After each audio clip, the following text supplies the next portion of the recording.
Hey guys, hope you're doing well. I'm Lucas and welcome back to another PSGL League Racing video here on the channel on F124. Today we have round 2 at Silverstone and yeah, heading into this round off the back of actually taking the win at Bahrain for the season opener. So yeah, positive start to the season but a completely fresh challenge of course for Silverstone. So without further ado, let's just jump into it. Thankfully we have a full qualifying session this time instead of a short like we did at Bahrain. So yeah, starting off here in Q1 for our first run of qualifying down to third gear, bringing it back over to the right hand side, letting the car rotate into the left hander of the loop, flat out through Aintree onto the Wellington straight, DRS open as early as you can, and then yeah, that is set to one done. Heading into Brooklands now, braking just past the 50-metre board, getting it tucked into the apex nicely, and then holding fourth gear, letting the car rotate into the corner. Now I should mention as well, if you are hearing interference, it is not your device or audio or speaker or whatever you may think. It is actually just, that's my microphone from the audio of the live stream, and it might pick up a little bit in my recording as I record this now. I'm having to stay very, very still as I record this because the microphone is very, very sensitive. We actually missed that apex there as well that I should pick up on. But yeah, I do really apologise for the little microphone audio issue which you guys will probably hear throughout this video constantly. I have turned the main VOD audio down of that to hopefully mitigate that a little bit. So I'm really sorry for that. I hope it's bearable to watch the videos. I think this is a very entertaining race that yeah, you'll see shortly. And yeah, there's moments obviously where the microphone does go quite bad, but yeah, I hope you can bear with it. Really sorry for that. But yeah, back to the video. Our first run was bad. We had a few little moments in the lap, but we were absolutely miles off, and as you'll probably end up seeing anyway, our pace was nowhere in qualifying. We quite clearly missed something quite significant in the setup. We didn't get maybe as extensively prepped for this round as we were for Bahrain, so it was a little bit more of an unknown, and yeah, that quite clearly was something that we didn't get right, as we were like miles off heading into this last run. So we needed a really good lap now to really sort of pull something out.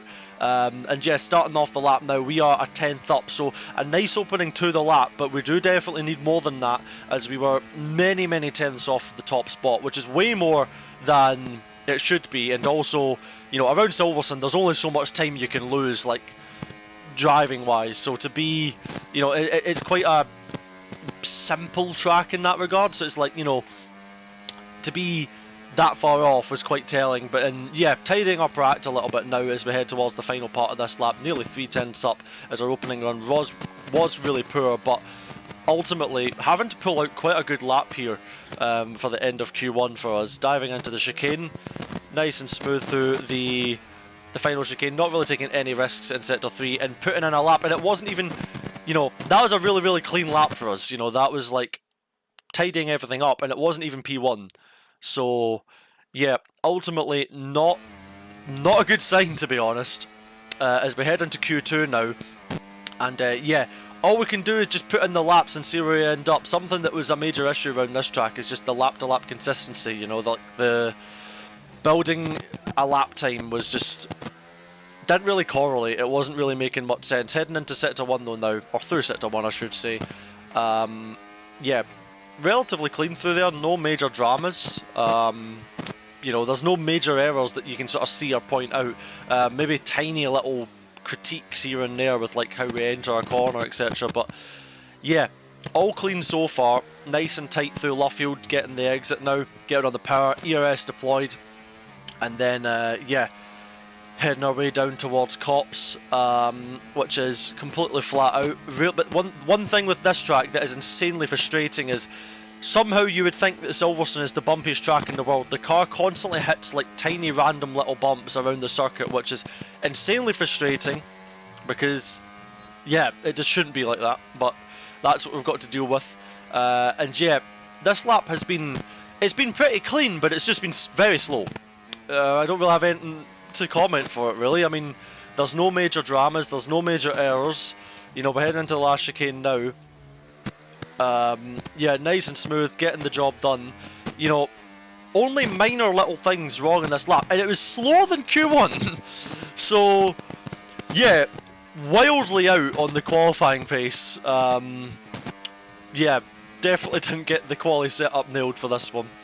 As yeah, we're just losing so much time. Like, it was obscene how much time we were losing. So yeah, we got it really wrong. But heading into the final run now, missing the apex a little bit, but we're carrying the speed. So as long as you carry the momentum, you know, you're all good. And yeah, heading through sector 1 now. And yeah, half a 10th gain. So that was a relatively clean execution through sector 1. Carried the momentum, and we are now 600s up. So now, yeah, we need a good lap here though, because we were not even close to the cut-off in reality. We really needed a big improvement here. Heading through Luffield now, getting on the power, nice and smooth.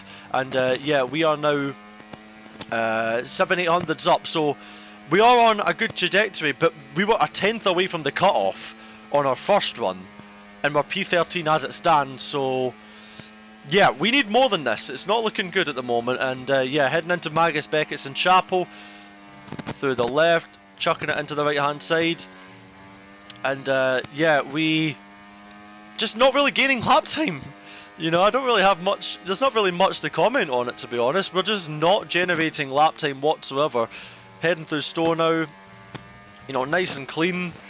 You know, there's no major, like, massive mistake on the lap. You know what I mean? There's no major oversteer, major snaps. We're just, the pace just wasn't in the car.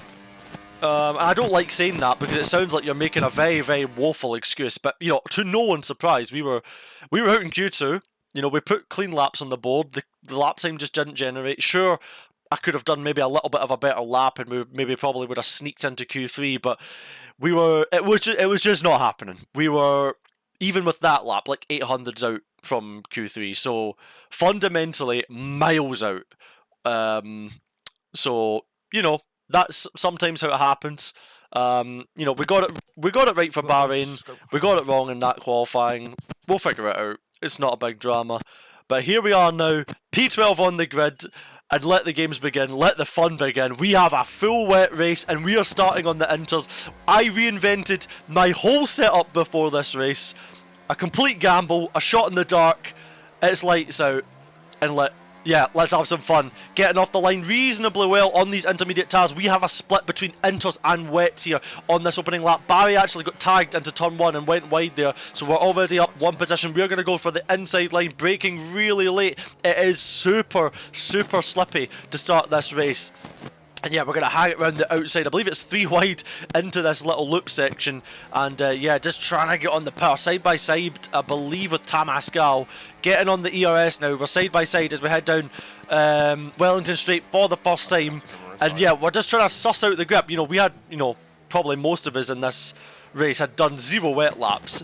So this was all just discover. It was just discovery at this early part of the race. And what was very, very surprising was in these pretty heavy conditions, the wets weren't really working well.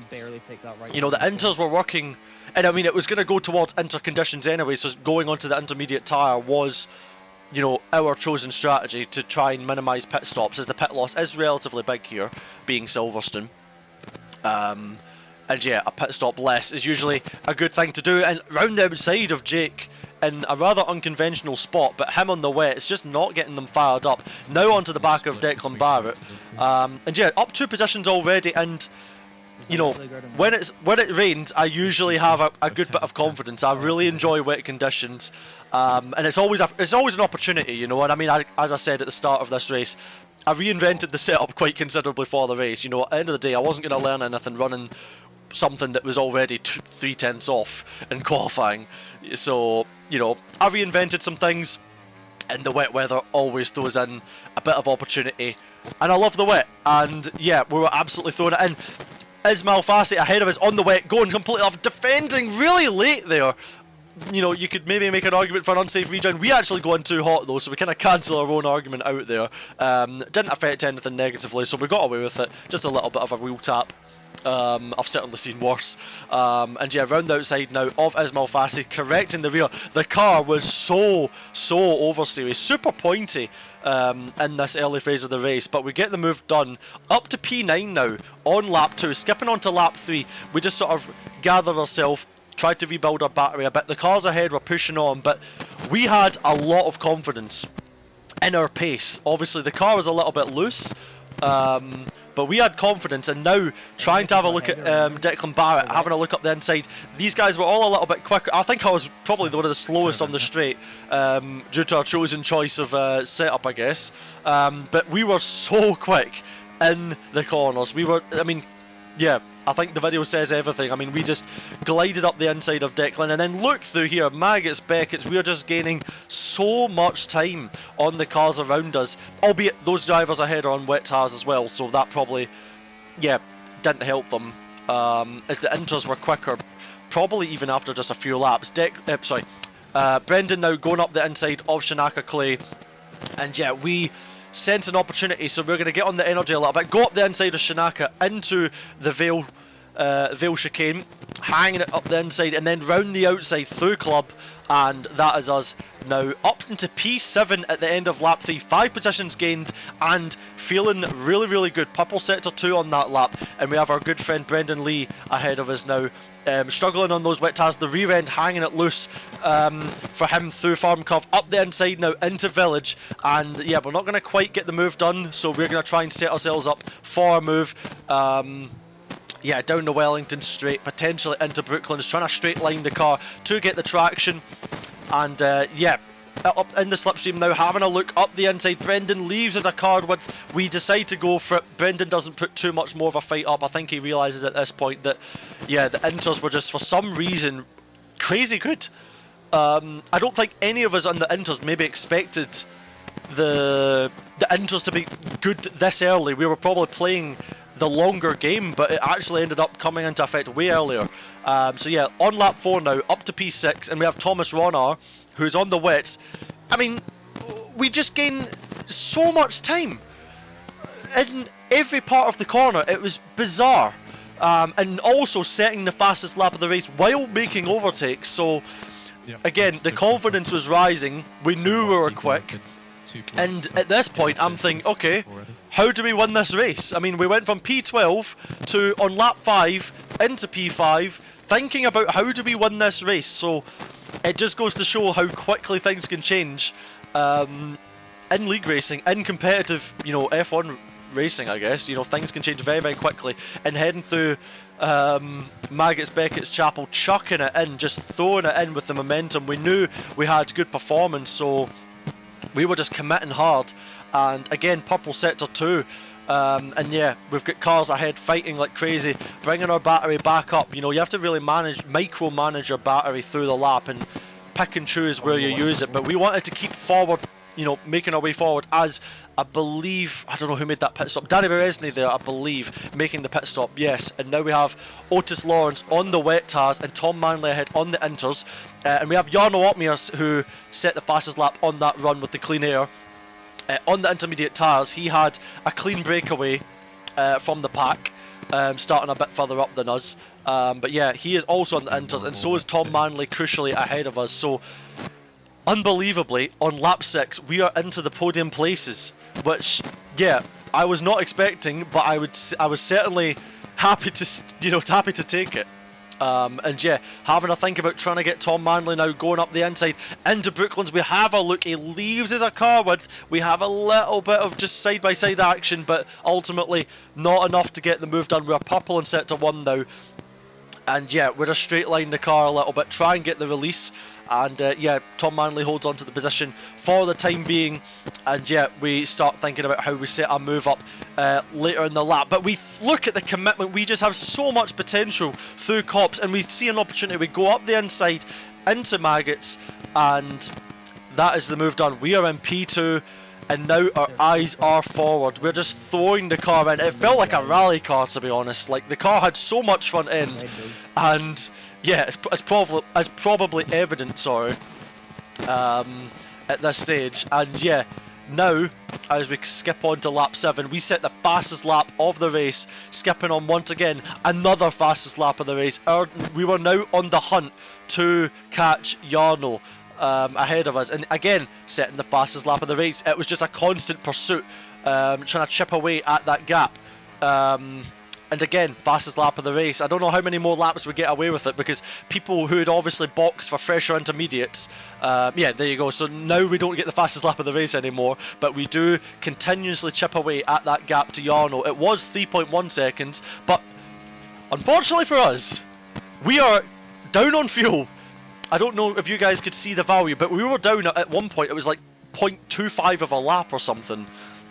So I'm trying to catch Jarno so that I can start lifting and coasting, and I'm already in some places starting to short shift and think about my fuel. And skipping on to lap 13 now, we have managed to catch up to the back of Jarno. We are within a second now, and we actually had a forced feedback. We literally got a random bump there, which nearly took the wheel out of my hands. It was a really severe, like, force feedback jolt. I don't know what happened, but regardless of that, we are now within 7/10 of Jarno, and you can hear Anton and me talking on the radio, or in the call, to start thinking about fuel, because we were down on fuel, and unfortunately, that will, I mean, as you'll soon see, played a very pivotal point in this race. We had to start lifting and coasting, and it ultimately cost us seconds of race time. And it sounds like an exaggeration, but I think, as you'll maybe see over the coming couple of clips, we just had to save so much fuel, and also come to the realization that we also need to start saving tyres, because we're going to be trying the zero stop strategy. As Tom Manley behind us, he was 1.4 seconds behind us. He actually started catching his back up just to how much we were lifting and coasting. Tom Manley and Declan Barrett opt for the pit.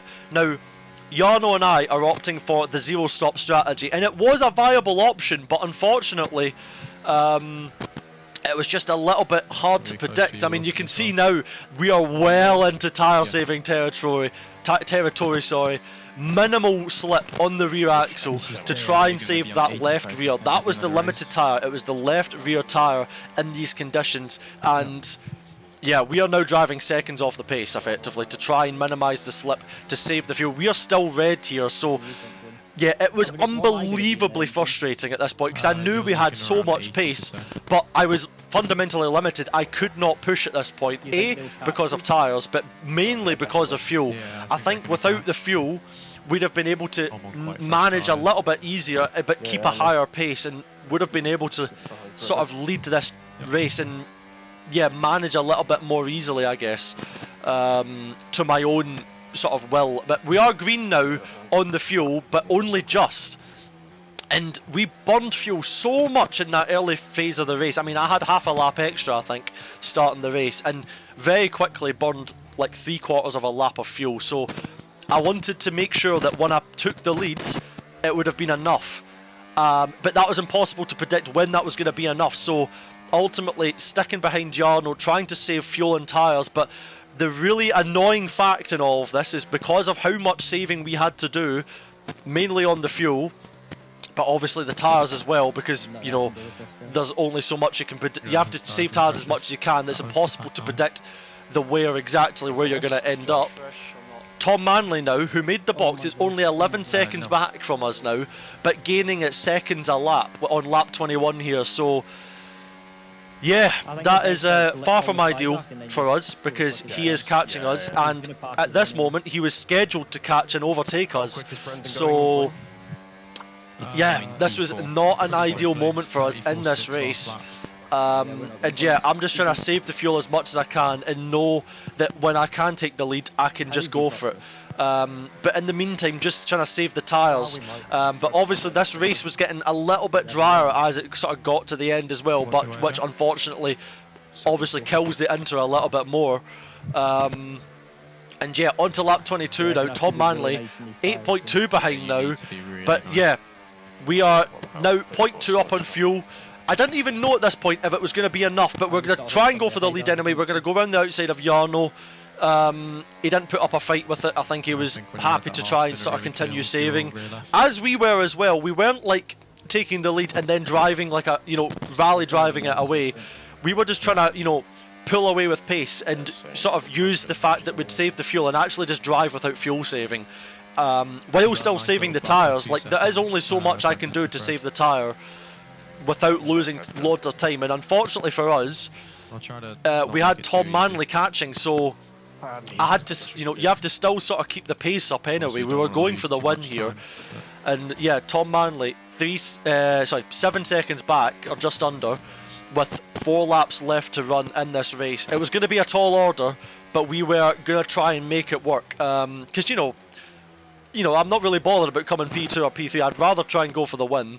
That's the whole point here. So, it's not the F1 Esports Championship. This is an opportunity to take some risks, to try and see if strategies are going to work. And yeah, we've pulled a second on Jarno, which, again, very, very painful to look at, given that, yeah, we had to save fuel all this time, and unfortunately the fuel, we actually saved maybe a little bit too much fuel, but again, we burned so much, it wasn't burning as much fuel at the end of the race as it was at the beginning. It's literally impossible to predict this with the fuel burn, which was very annoying because, yeah, we pulled away a second the minute we got ahead, and obviously, we were both saving tyres, and it's not a like-for-like comparison. I still understand that. But 2 laps to go, we have 1.5 seconds, and yeah, we are now not needing to fuel save, and we're just trying to manage our rear tyres. We are basically driving at the pace of the tyre without trying to destroy the rear end, and it's mainly right-hand corners. The left-handers, I could really do what I wanted because it wasn't the right rear that was the problem, it was the left rear. But with 1 and a bit laps to go, Tom Manley is in P2, and that, at this point I knew that it was like, yeah, well, good luck trying to keep this, because yeah, he had way better tyres. I'm still trying to I'm trying to push on but not push the tyre. It's a very horrible situation to be in, because you want to push but you kind of can't. And even now with Tom Manley bearing down on us, I'm not pushing the left rear 100%.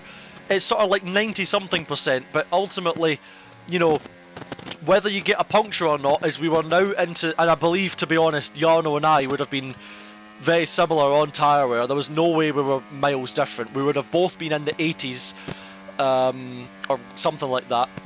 I was in the low 80s at this point, and once you get over 75%, it is totally RNG as to whether you get a puncture. So we just need to pray. This is purely luck at this point as to whether you get to the end without a puncture. And yeah, with 1 lap to go, unfortunately, Tom Manley is breathing down our neck, and obviously we're going to give it a go. We're going to try and hold on to the position here, heading through turn 2. We're going to take a defensive line, cover the inside, but under braking, Tom Manley actually hits us, sending us wide. And granted, the fact that we didn't have a lot of grip, didn't help, but a bit of a cheeky nudge, to be fair, because you could argue that's punt to pass, but at the end of the day, he shoots off into the distance.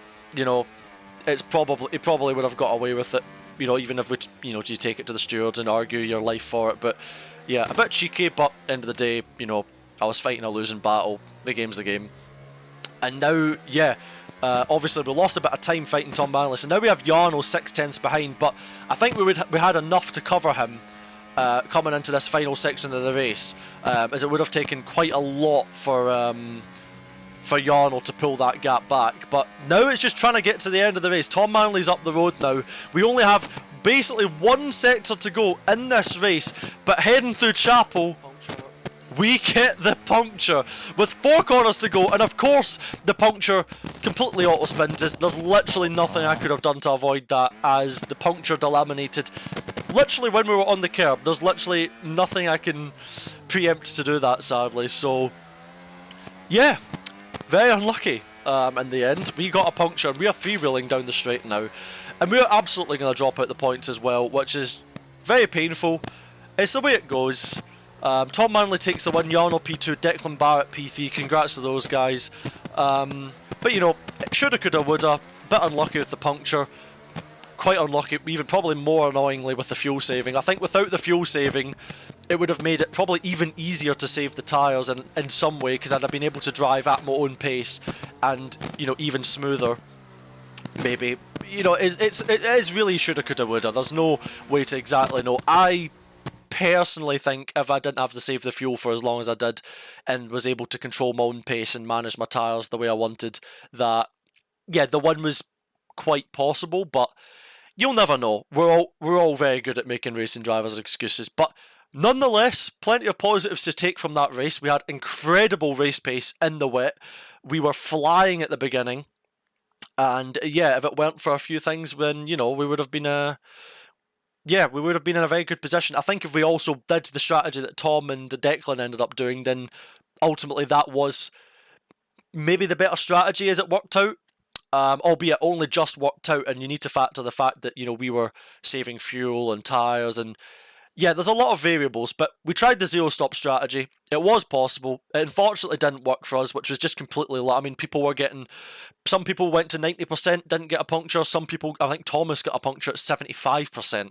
So it's complete luck once you get back to that point. None of us had a clue whether how high the wear was going to exactly get, but we gave it a go. That's part of the game. It's a good bit of fun, a good bit of learning.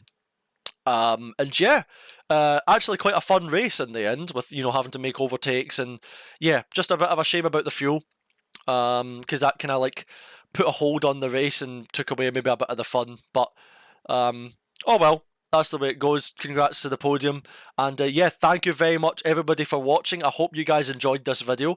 Yeah, quite a chaotic league race, probably a very good one to watch, so I hope you guys enjoyed. And yeah, we'll be back again next week, I believe, for Japan, which is yeah, we'll be quite relatively looking forward to that. Japan's one of my favourite tracks usually to drive, so should be good fun. And yeah, we'll take the learnings from this race and move on. So much love to you all. Take care. Thank you very much for watching, and I'll see you guys in the next video. Ciao, ciao.